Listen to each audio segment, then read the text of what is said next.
ఓం నమో హరిహరాభ్యాం. కార్తీక పురాణం 21వ అధ్యాయం. పురంజయుడు కార్తీక ప్రభావం నెరుగుట.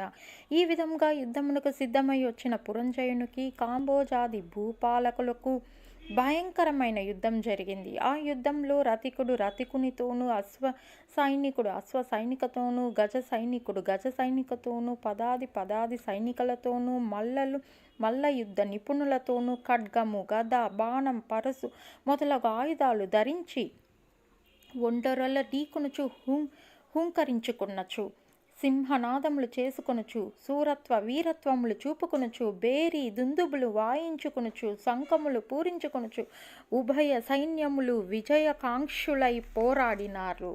ఆ రణభూమి చూసుటకు ఎట్లా ఉంది అనగా, విరిగిన రథపు గుట్టలు, తెగిన మొండములు, తొడలు, తలలు, చేతులు, హాహాకారములతో దీనావస్థలో వినిపిస్తున్న ఆక్రందనలు, పర్వతాల వలె పడియున్న ఏనుగులు, గుర్రములు, కళేబరాలు దృశ్యములే.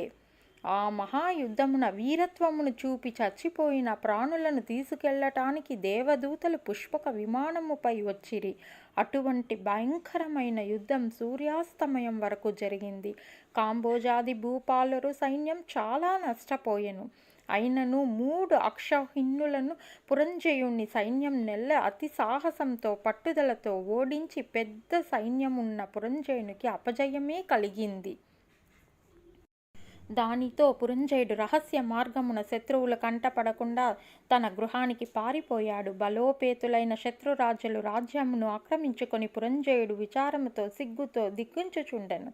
ఆ సమయంలో వశిష్ఠులు వచ్చి పురంజయుడిని ఊరడించి, రాజా, మున్నొకసారి మీ వద్దకు వచ్చి తిని, నీవు ధర్మాన్ని తప్పినావు, నీవు చేసేది దురాచారాలకు అంతు లేకుండా ఉంది, ఇకనైనా సన్మార్గంలో నడువుని చెప్పి హెచ్చరించినాను.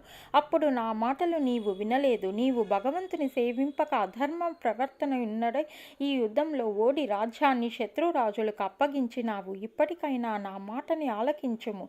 జయాపజయాలు దైవాధీనములను ఎరుంగుము. నీవు చింతటు కృంగిపోవుట ఎందుకు? శత్రురాజులను యుద్ధంలో జయించి నీ రాజ్యం నీకు తిరిగి పొందాలని తలంపు కలదే. నా హితోపదేశంని ఆలకించుము.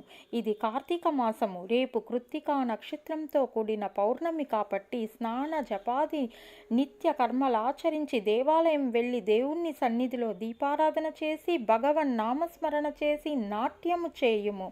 ఇట్లొనర్చితే నీకు పుత్ర సంతతి కలుగును. అంతయే కాక శ్రీమన్నారాయణ్ణి సేవించుట శ్రీహరి మిక్కిలి సంతోషం పొంది నీ శత్రువులను దునుమానుటకు నీకు చక్రాయుధం కూడా ప్రసాదిస్తాడు. కాబట్టి రేపు నువ్వు అట్లా చేసిన ఎడల పోగొట్టుకున్న రాజ్యమును తిరిగి పొందగలవు.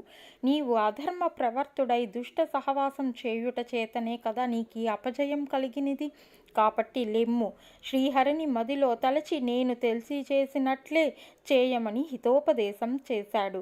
21వ అధ్యాయము 21వ రోజు పారాయణం సమాప్తం. ఓం నమో హరిహరాభ్యాం.